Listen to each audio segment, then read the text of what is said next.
The future of a school is in a building. Now, I've lived in more schools than most people live in houses. I mean, my freshman year, I lived in the US. My sophomore year, it was Taiwan. My junior year, it was the US again. And then just a few days from my senior year, I'll be living in Taiwan again. But by the time I graduated high school, I stopped counting the amount of times I had to transfer, but rather started counting the amount of times I had to say goodbye to everyone. Because the hardest part of transferring wasn't necessarily having to be the new kid again. It was rather having to switch languages mid-sentence all of a sudden, the vastly different cultures, traditions, and languages in each country that was vastly different from one another.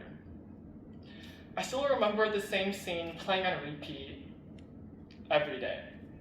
The sun would come down, kids my age, 16, 17, and even 18, would go to the infamous Bushiban in Taiwan. Now, you guys may be all unfamiliar with this term, but by the end of this talk, you'd find that it's a pretty universal experience and event. Now, Bushiban is a cram school.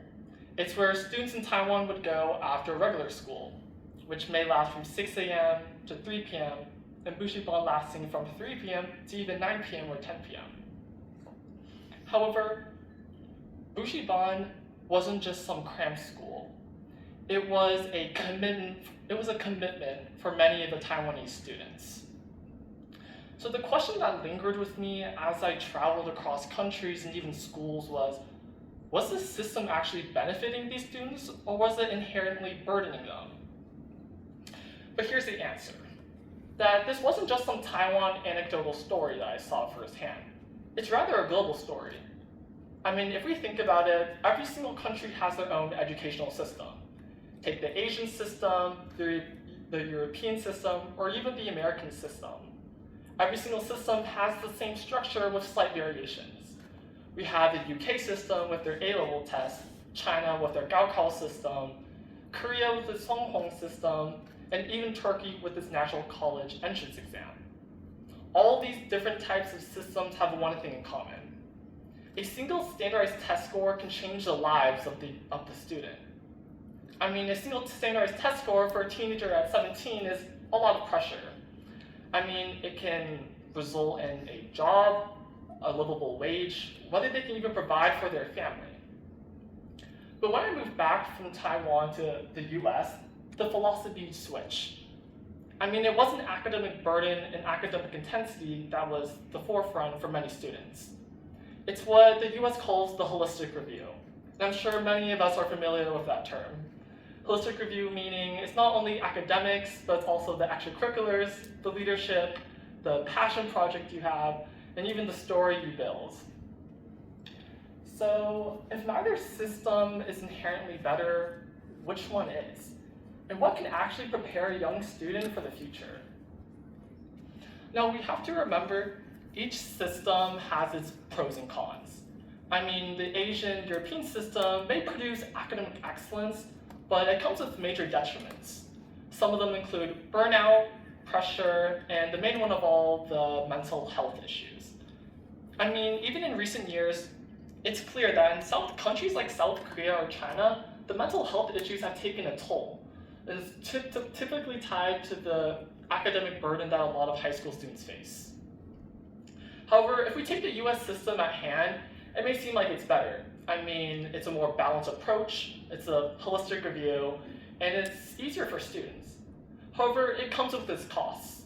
Some of them may include the vague interpretation, the inconsistent structure, and some excellent students who may find themselves without direction on what to do next, or what they're actually being measured by. So the next question is, if a student is being prepared for the future, what type of system is most relevant for them? Or what type of system can a student actually use? The answer is no system, again, is inherently better for one student over another. However, it's a solution to take the best of both systems into one, because why not take a more balanced approach from the US system and take the academic excellence from other systems?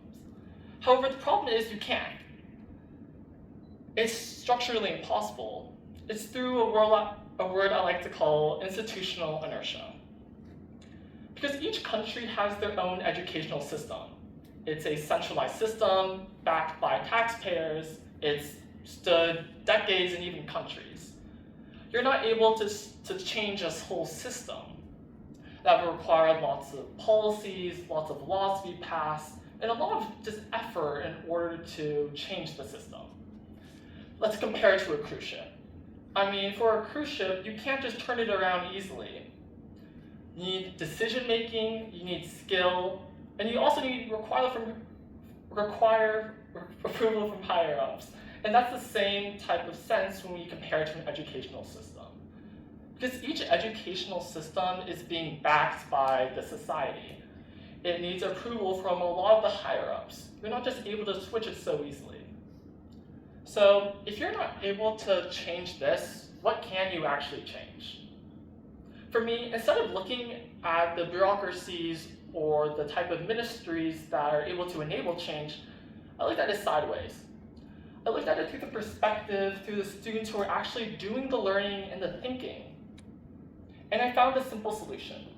Create small peer-led communities consisting of maybe students, mentors, and even parents. It's not a school in the traditional sense. It's a decentralized system where students are actually able to create their own pathway for the future. Because no system or no educational system from each country is going to be that system for the student. So through this community, what I like to call a micro-community, this is what's going to actually enable meaningful change for these students. And there are 3 specific pillars from this micro-community. The first is the shared intent. Now, this micro-community doesn't have a participation trophy, it doesn't have attendance to be required. But instead of that, everyone has a main goal that they want to pursue. The micro-community is able to provide those meaningful resources and provide a key agenda for them to actually ensue. The second is the lack of friction. Now, like I mentioned before, each centralized educational system in the country is heavily backed by the society and taxpayers and has a budget. But with this micro-community, you don't have to wait for the bureaucracy hoop jumping. You don't have to wait 2 budget cycles for this law or policy to even be passed. If something wants to be changed, it can be changed just like that. You don't need to wait for decades or even centuries for it to actually happen. But the last pillar is the governance. Because like I mentioned before, with decentralized educational systems, there's always someone at the top. There's someone who's kind of making all the rules and policies. With this micro-community, you don't need to do that. You're able to create actual change that can happen just next week. With this type of solution and this type of community, you can really take the best of both worlds. You don't have to choose a system from the American system or the Asian or European system. You're able to actually take the best of both worlds. Now, going back to my first example of the student who's walking at night and kids my age who's walking in Bushiban, wondering if it's actually worth it, if this type of system is actually going to prepare them for the future. To answer this question, we have to start by redefining a word we as a society have taken for granted: a school. A school in nowadays terms is just a government infrastructure building. It's backed by taxpayers, it has a national budget, it's an exam-administered building. However, at its core, a school is not only to prepare students with the education, but it's also to provide them meaningful lessons and values that can be utilized for the future. Nowhere in the definition of a school does it require a national flag to just be pasted on the school. Now, at least in this timeline, each educational structure for each country is going to be unable to satisfy an entire people. But with this micro-community, it's really able to solve the issue. It's able to solve issues within these small peers and these small groups. Now, we don't have to wait for maybe a bureaucracy or for a ministry to really enact real change. You don't have to wait through decades or even centuries for change to happen. You don't have to get support from the actual society and from the people and from the higher-ups. Instead, you're able to start now and really create meaningful change. Because the future of a school isn't a building, it's a micro-community. Thank you.